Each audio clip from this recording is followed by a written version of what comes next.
to present a poem. What shall I do? What will you do? Is this a question? Show that you know the poem and remind them what a poem it is. Well, you know what you must do. Go, confront the problem, fight, win, and call me when you get back, darling. I enjoy our visits. Welcome to the Poetry Dojo, where we learn to know our poems and learn to wield them to fight and win. Today, we're considering Johnson's Boy by James Whitcomb Riley. James Whitcomb Riley was born on October 7th, 1849, and he lived until July 22nd, 1916, died during the midst of World War I. He was known as the Hoosier poet or the children's poet, an American poet. Some really important poems that he did write. This is not one of his most important poems that he wrote. Several of his other poems are a lot more famous and probably more well-known to people. And one of them is Little Orphan Annie. Little Orphan Annie. Which is... Goblins will get you if you don't watch it. Exactly. It's a fantastic poem. Another one that's, again, this sort of like his childlike nostalgia of a much better time, or maybe an idyllic childhood, was The Old Swimming Hole, was also a very popular one. He did The Raggedy Man. And he also did The Raggedy Man. And yeah, it's very interesting because he was one of these writers that took the dialect of the people of Indiana and tried to translate that so that you had sort of a verisimilitude of what life was like and what people sounded like that sounded really nostalgic. So he's fairly famous during his lifetime. He was fairly famous along with Mark Twain. In fact, his fame was almost equivalent to him in his lifetime. But Mark Twain, again, wrote things that sort of compassed the entire United States. And this was very much a well-beloved Midwestern. What we now would label the Midwest. Yeah, the Midwest. Johnson's Boy by James Whitcomb Riley. The world is turned again me. And people says they guess that nothing else is in me but pure maliciousness. I get the blame for doing what other chaps destroy, and I'm going to ruin because I'm Johnson's boy. That ain't my name. I'd rather they'd call me Ike or Pat, but they forgot the other, and so have I for that. I reckon it's as handy when Nibsy breaks his toy or someone steals his candy to say, "'Twas Johnson's boy." You can't get any water at the pump and find the spout so darn chuck full of mortar that you'll have to bore it out. You tackle any scholar in wisdom's wise employ, and I'll bet you $50 he'll say it's Johnson's boy. Folk don't know how I suffer in my uncomplaining way. They think I'm getting tougher and tougher every day. Last Sunday night, when Flinder was a-shouting out for joy and someone shook the window, he prayed for Johnson's boy. I'm tired of being followed by farmers every day and then of being collared for coaxing hounds away. Hounds always plays me double. It's a trick they all enjoy to get me into trouble. Because I'm Johnson's boy. But if I get to heaven, I hope the Lord will see some boy has been perfect and lay it unto me.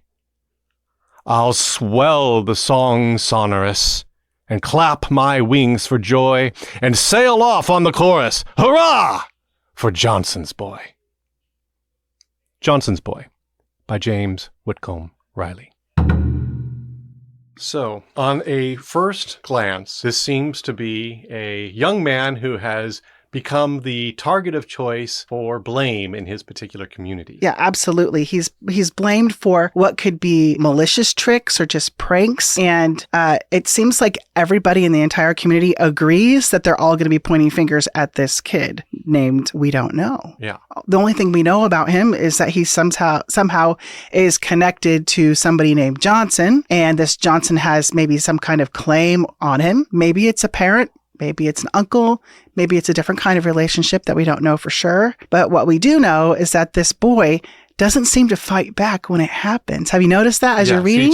He just takes it at this point. Exactly. And I think he kind of excuses people. In his uncomplaining way. Right. I think he excuses people a little bit, and maybe for him, not reacting against it by saying that I'm suffering, I'm not complaining about it, but on the inside, this really hurts. Really hurts. Yeah, it really hurts. He's even lost a sense of his own identity because he doesn't seem to remember his name. That's why it makes it not seem as though it's apparent, because he says, this is not my name. Right. If it had been Ike Johnson or Pat Johnson, you would think he'd say, okay, well, that is my name. But here he's saying, Johnson's not my name. Right.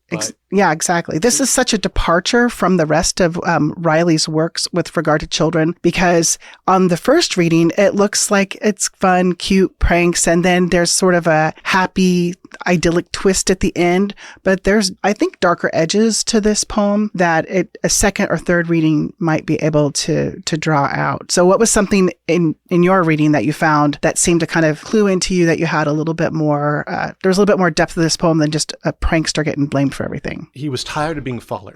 There's that sense of being hunted. The decision had already been made. The assignment of guilt was already done. And it was simply looking for an opportunity to apply it to him. Exactly. So anything that went wrong, that was already predetermined. The prejudice was there. To the point that even the animals in the town seemed to be part of this conspiracy. This conspiracy right, that's going exactly. on. Yeah. This common spirit of animus right. against the young man. Yeah, the first time I heard this poem performed by a student, it was in a practice setting in the classroom. And it was obvious that he counted the words and said, oh, this is a shorter poem. I'm going to choose it. And he liked the idea that it was about a boy and there seemed to be like tricks happening in it. And he liked jokes just as much as the next kid. But when he gets to the Johnson's boy refrain, he did not understand the emotion behind all those different ways that you can read Johnson's boy. Like you can read it with resignation. You can read it with sort of like a sneer at the fake veneer of religiosity in stanza 4. I'm Johnson's boy. I'm Johnson's boy. Yeah, exactly. And when you're reciting a poem that has repetition in it, the danger is to let the refrain sound the same every time. It's there needs to be a variation. Mm-hmm. And it needs to be a variation that makes sense with the immediate context of what's happening. So when I went to go research more of this poem, a lot of the research was very careful to say there's no direct mention of race in this poem. And you're right. There's no direct mention of whether or not this was a white child or a black child. Now, Indiana was a free state. So, and James Whitcomb Riley actually had a fairly close friendship with Paul Dunbar, which you might recognize him as the poet who wrote I Know Why the Caged Bird Sings. Yes. So we actually did an episode on that. Oh, fantastic. And so he had a good relationship with him. He had a good relationship with many of the black members of his community, worked alongside them. And some of his other poems that do mention ex-slavery or ex-slaves show that he definitely is tender to this subject. But it doesn't come out apparent right here. It is not a required element of understanding the poem per se. Not necessarily, but if we take a step back at the broader look at American of the culture at the time and what later would become, a very dark time in American history, it was how you referred to even grown men that were attached to a slave owner. Boy. And often these slaves did not have their own last name, so they would take the name of their slave owner. And so you might be called Johnson's boy. So whether or not this was a picture of, how someone might have treated a black slave or not, I think we can make the connection that there's a sense in which there's a social scapegoating that's happening. We need somebody to blame for all the problems in our society. I mean, that scapegoating is an excellent choice of terms. It's the assignment of sin to somebody, even though they haven't committed it. Absolutely. And it is interesting that we also see in that final stanza what, for me, is very moving, because at that point he longs and looks forward to the possibility that a boy who knew no sin, his righteousness would be imputed to him. Absolutely. And I think it's very significant that Riley did not say some boy who has been good. Right. But some boy who has been perfect. That, you can have a lot of good boys in this world and they play jokes and they break things and they get out of control. Nobody's perfect. But one.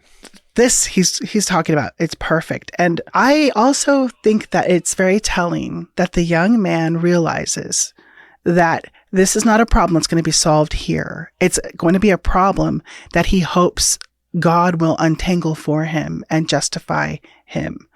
That he can't do it himself, because maybe he's tried, but it sounds like in some of these stanzas like he's just resigned himself and he's trying. Given up the whatever efforts, and it is our nature to defend ourselves. It is clear at this point that any such defense has not been successful. Oh, for sure. And I think it's really interesting because if you look at the specific things that the people are sort of blaming him for, you have something like an accident, like when Nibsy breaks his toy, and maybe he didn't want to get in trouble for playing too rough with his toys. Or maybe you see some candy and you just pocket it, right? Down over to things that are actually really damaging to the community, like shoving mortar in a well. That's pretty bad. But then you also have the people. Notice here you have the people in stanza 4 at a church service. Then they're jumping around, they're shouting for joy, and they're praying. But then the storm, the wind against the window shakes. Right. And it's funny, someone shook the window. Is God angry at their hypocrisy for how they're treating this boy? I don't know. But I think that's kind of a points to head to, God's going to sort this out for this person. When I'm reading this poem, it reminds me of the poem written by Phyllis Wheatley called On Being Brought from Africa to America. And in that poem, Phyllis Wheatley is sort of chastising the other white Christians who have bought into the lie that Black folk are cursed with the curse of Cain, with the mark of Cain, and that they can't be taught, they cannot be righteous, they can't be good. And she's essentially saying, no, God brought me from my pagan land, brought me here. He taught my benighted soul to understand the gospel. And when I get to heaven, I will be made purely white. So even back in the earliest, and that's a very early American poem, we have people recognizing that some of the issues with being mistreated, whether it's because of your social standing or because of your ethnicity, it has to be righted by a justice and a righteousness outside of humanity. That the humanity that created the problem is not actually going to do well at fixing it. Absolutely. Absolutely. How did you feel about the dialect in the poem? It was done well. I've encountered others that set my teeth on edge. Right. And it is a challenge on the read, but it was effectual. Once you got into the rhythm of it, it read well. I agree. And it gives you a sense that you're dealing with somebody who's not necessarily uneducated, but it does seem like he hasn't been afforded the same education as all of those scholars and wisdom's wise employ. So you do kind of get a little bit of that country bumpkin sort of accent that's happening here. And the word Hoosier, to be called the Hoosier poet is, I don't know if you know, but no one really knows why they're called Hoosiers and why he's called the Hoosier poet. Like some people think it was like when people were coming to your house to visit and they're knocking on your log cabin door and you're in the house and you don't know who that is. You go, who's here? Hoosier. I don't know that I buy that. It sounds a little crazy. What are they going to say about Californians and how we talk in 100 years from now? Oh, let's not think on that. Thank you for tuning in. This has been a DieCast Media Group production. Please recommend us to your friends, family, relations, but not your competitors. Feel free to email us with questions at poetrydojo@diecastmediagroup.com. Tune in next time for another exciting episode and another fine poem.